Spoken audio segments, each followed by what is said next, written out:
Ka's Garden. Kaluva.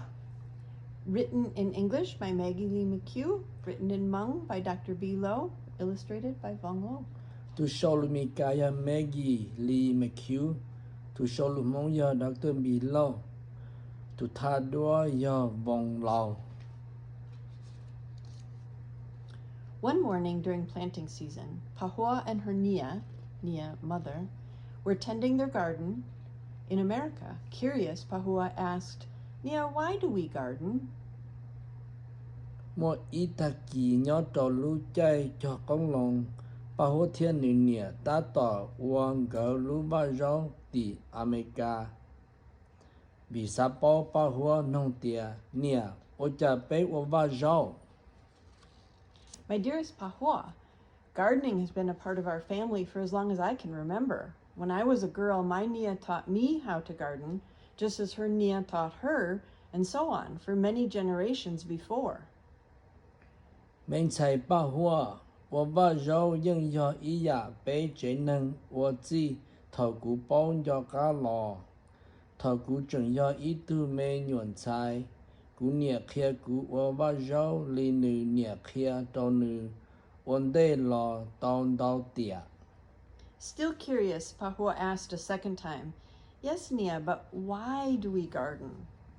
Chẳng sa bóng gì bà hua nông rổ ơ. Do mà nịa ta sĩ ô lì chà bế ô bà rau mà. Gardening is part of our culture, Pahua. Gardening brings us closer to the earth. We need to garden to continue our way of living. Ô bà rau do bế kế ô nâng bà hua. Ô bà rau chú bế dễ trò luôn địa tế. Bế yo chú ô bà rau lọ chơ bế kế ô nâng nhỏ. Nia, I don't understand. What is our way of living? Nịa cú chỉ tao tao. Bế cho kế ô nâng nhỏ. Yo á chi. Pahua, I will explain this, but first, a story. Bà hua cú mà khía. Ta sĩ ôn đê bia ý ra đá nâng cho. A long time ago, long time ago, high up the mountain in the mountains of Laos, there lived a girl named Ka. One evening, Ka's Nia told her she could plant her very own vegetable garden. Bố thầu u nhỏ xía sổ tọt tông. Bỏ tê mua ít tu mình chạy hùa cá. Mua ít mò. Cá nịa hay trâu nữ tìa. Nữ cho nữ ít lưu và rau lọt tàu. The next day, Ka hoed the garden near her bamboo house. She balanced pails of water on her back, careful not to spill any. After poking holes in the ground with a stick, she planted her seeds and poured water on them, waiting for them to grow. Ka planted many seeds and she felt satisfied. Nữ tỏ cá khơi cho á nhỏ rên đỡ nữ lưu chên rùa. Nữ ên đào thông đê ô tư rong gõ cho chân lì. Tỏ cá mua tù bàn gâu cho khó. Nữ cho nữ cho nông thia lý đê trâu lỡ chê. Chùa tỏ lỡ tua. Cá cho tòn đào giả nông con thia nữ dầu xếp cờ. The birds and the trees were at ease. The heavens and the earth were at peace. Tên nông sổn đông lò nhỏ cà xia. Luôn đu thia lưu tế lò nhỏ hậu sân. But that evening, Ta sĩ mòn đỡ. one powerful na, or rain, came down upon the land. The na roared, I must water the earth, or else the land will be dry and no seeds will sprout. The na raged and raved and washed some of Ka's seeds away. Ý con hàn lo trâu đại á. Con hàn đầu tìa cú yếu chùi. Yêu đê trâu địa tế ê chẳng địa tế khóa. Chế chỉ muốn nông tuần yêu. Con hàn lo thìa của cá ý cho nông lợi. The next morning, Ka checked on her garden only to find the na had swept away some of her spinach and tomato seeds. Take heart, my dear, Ka's Nia soothed. We need the na for all the living things to grow. You still have many seeds left. Tend to those seeds carefully. ta kỳ sân gió cá mù sai nữ lưu va rau nữ bỏ tia con hà tàu của nữ ý cho nông rau thia nông gì lưu xua lợ chó bông xia mình xài cá nhà liền nữ bây giờ chủ mua na tàu xua ya mua xia thiệt lo có chừng chúa nông công đầu sai xua cho nông đỡ có rong.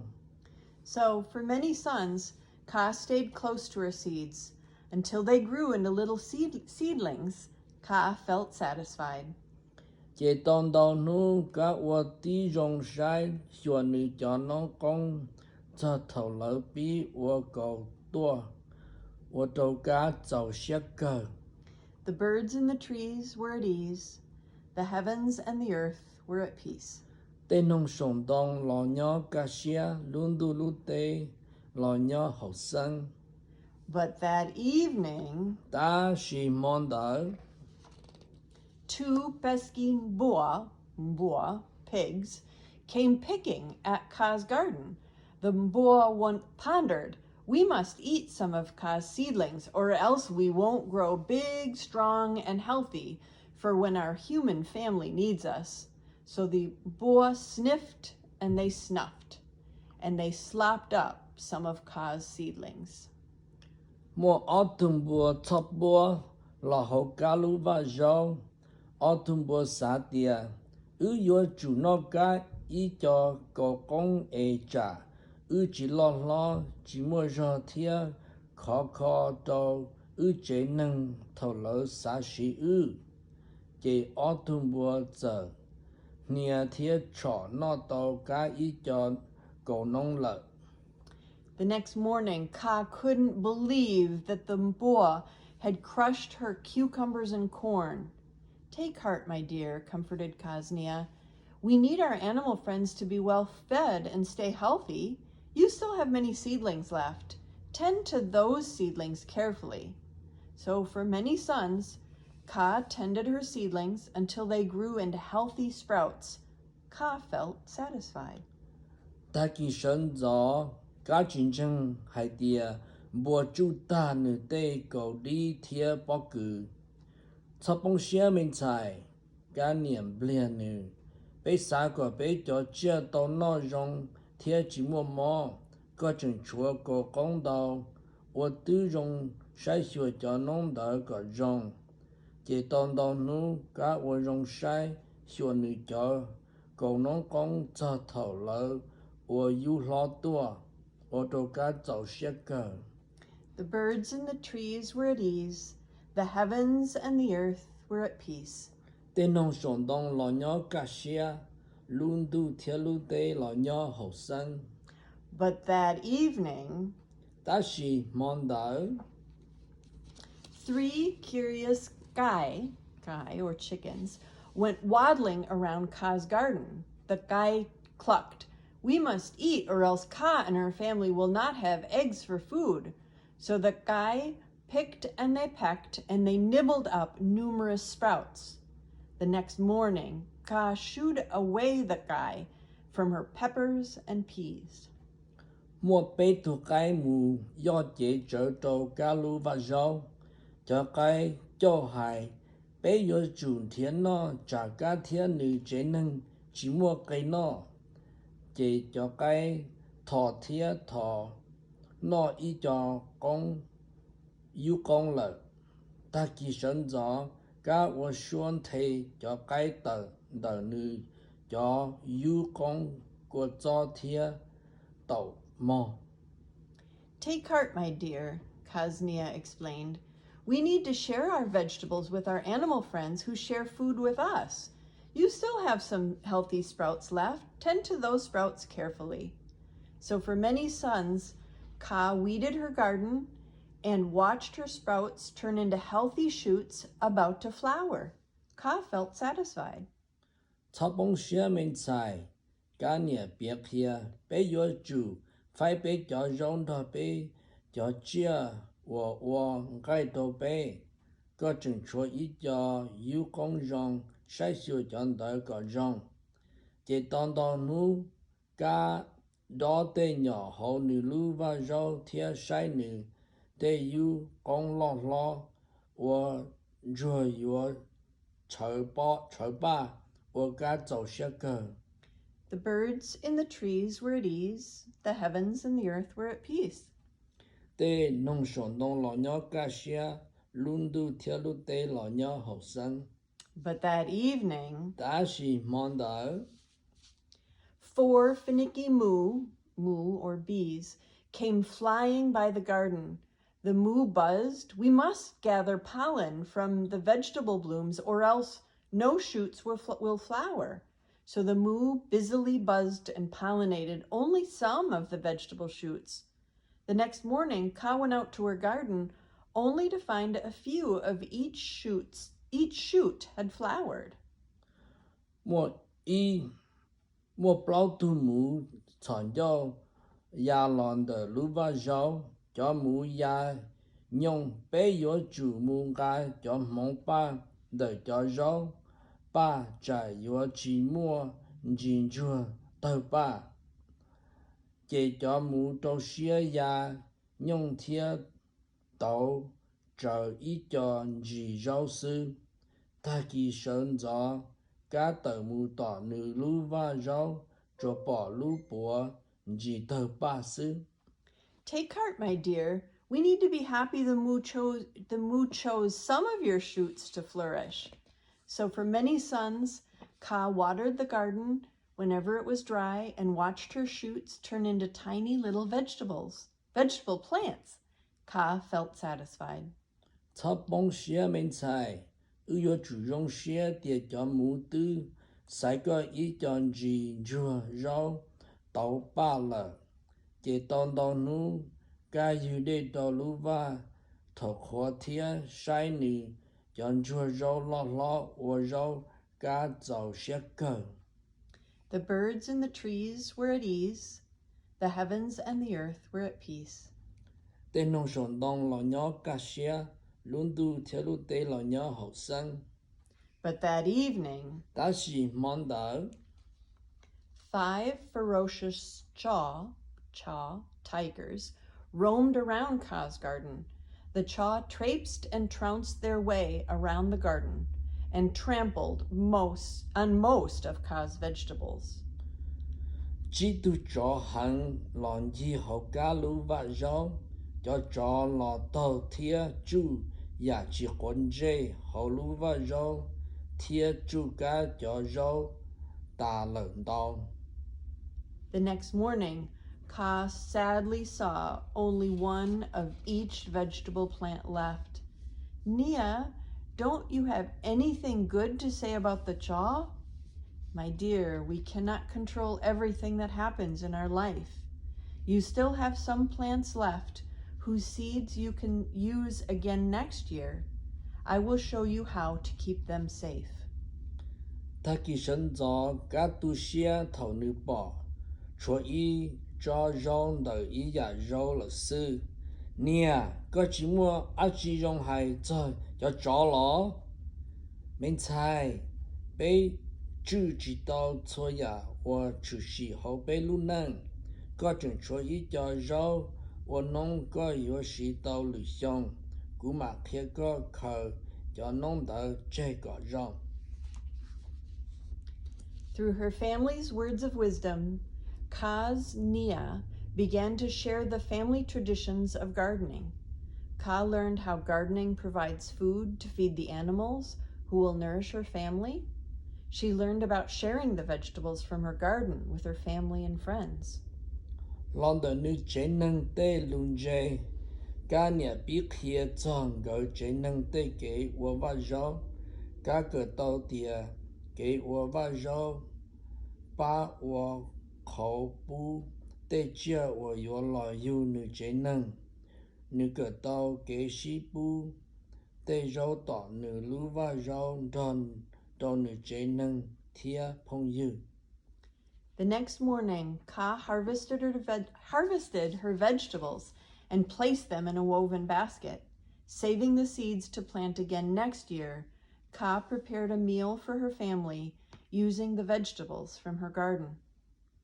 Ta kỳ sinh gió, cả một đề nữ cho rau cho họ lúc cỡ, khởi cho nông chê yo cho đồ lì xong cả wo y plua no đồ nữ chế nâng xí cho rau tỏ nữ lưu và rau. Sitting in their garden in America, Pahua's Nia finished her story. She asked her daughter, Pahua, now do you understand our Hmong way of living? Do you understand why we need the na and the mu to help the plants grow, and how gardening nourishes all the creatures on earth? Do hong go lưu và rau thì America Pahua nhẹ bia ta ra đã nâng nữ nông nữ tuần xài Pahua chả nó có to bê mong kế của nâng lỡ lõ có bùa to của chả bê yếu chủ tàu na thia mù lò ba tê rau lo thia ba rau ba yu tàu tàn thọ tê chia hồng địa tê. Yes, Nia, replied Pahua, but what are these words of wisdom? Did you ever learn them? My dear Pahua, my Nia taught me our family's words of wisdom to keep our garden safe and strong. You are old enough to learn them now.